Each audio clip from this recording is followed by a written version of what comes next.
Hey guys, Snoopy here. Today we're going to look at the Anarchist. The Anarchist leader comes from the Leaders in Lore expansion pack for ARCs. Now the Anarchist has three abilities. So first, decentralized and set up, scrap your two leftmost cities from your player board. Second, inspiring. In systems with loyal ships, you may tax rival cities ignoring control. And you may tax empty building slots like loyal cities. And then principled, you cannot tax your loyal cities. Now remember, if you have no buildings on the map, rivals can raid you. Now, you start with a relic, you start with the weapons, and then for your ships, you get one additional ship in A, then your standard in B and C is 3 and 2 respectively. But you don't start with any buildings, so you don't start with any cities, you don't start with any starports, hence the reminder text at the bottom. What do we think about Anarchist? Well, the first ability, the decentralized, is unique in that you just need 3 cities on the map to get the maximum points, bonus points for winning ambitions. And so you can get 3 cities in your first chapter pretty easily, I would say, depending on your setup. And then you can, if you just win 1 or 2 ambitions, you're going to be off to a giant lead. So I would say decentralized is quite strong. But it's balanced out by principle. So if you are building out your 3 cities, you can't tax them, and there are liabilities for raiding and liabilities to be taxed from your rivals. So I would say those two balance each other out pretty well.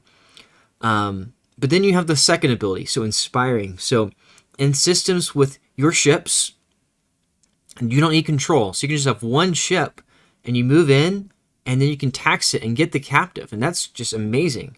Or you can avoid conflict like that and just go to unexplored areas and start taxing those empty building slots. And then you don't need to build a city first. You can just tax it and later build a starport if you want to block somebody or just need to build more ships. So I would say that the Anarchist is quite strong early game if you can get to those areas where there's no buildings. But you can block the Anarchist because if you build starports where they're doing taxing, then there's nothing they can do. You can also push them around by attacking their ships, and they're really dependent on their ships. So if they don't have a lot of ships on the map, then they can be in a tough spot, especially if they don't have starports. They don't have an easy way to move around the map. If you can gain control over the gates, for example, they're using multiple moves to get to where they want to be so they can tax. But the Anarchist clearly cares about captives. That's where their second ability comes in. But they're not tied to that per se. They could go for any objective because they can just go for a city strat where they build their 3 cities and gain the extra ambition points for just winning 1 or 2 ambitions. What about lore cards? So if I'm drafting Anarchist, is there a particular lore card that I should keep in mind?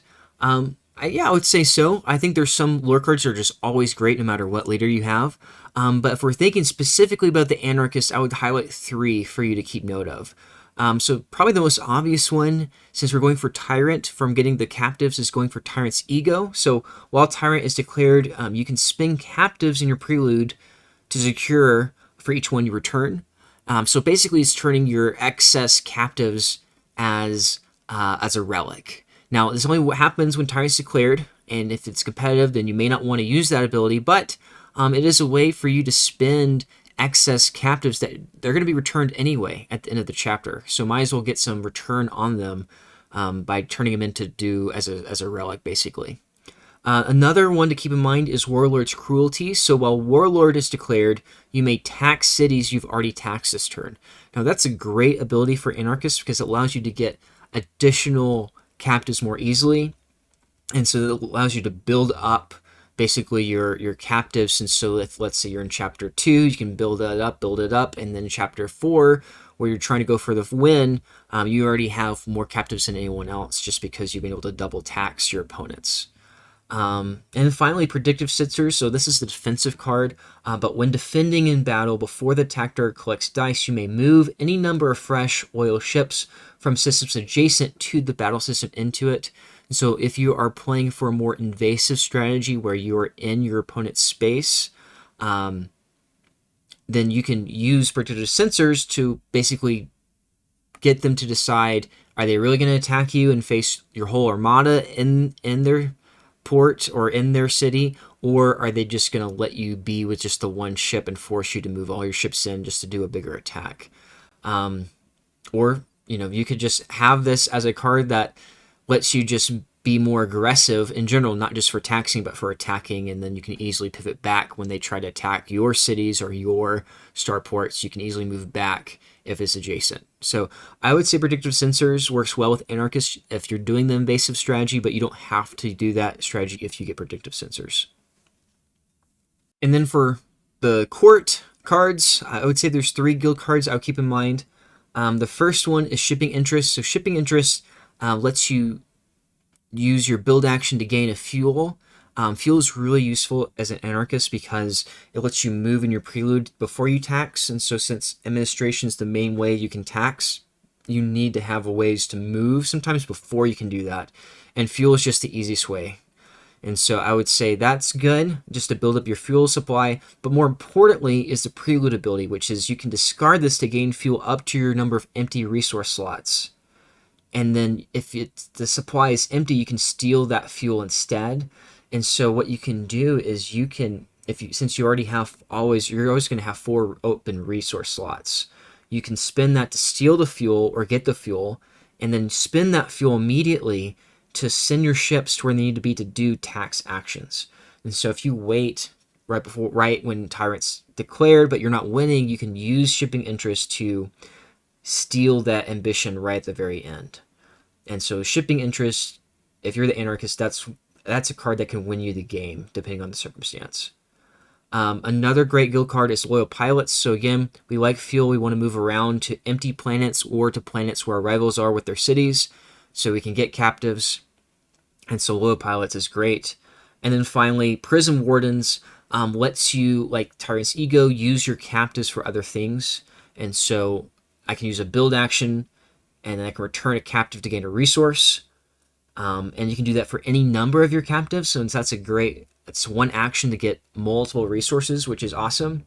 And same thing with Execute. So the influence replacement, you can move any number of your captives to your trophies. And so again, it's one action, and I'm transferring my captives to my trophies. And so I could suddenly win Warlord, and if that was what was declared. And so I would say these are the main guild cards I'm looking for. Again, there's a bunch of other great cards out there, but if I'm thinking specifically about how does the Anarchist synchronize with certain cards, I would say these 3 are the ones to highlight.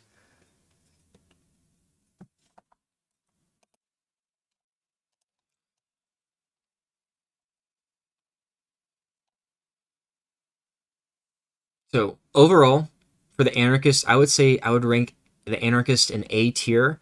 Anarchist is flexible, but you have a weak start. So you don't start with any starports. You don't start with the material. You don't start with fuel.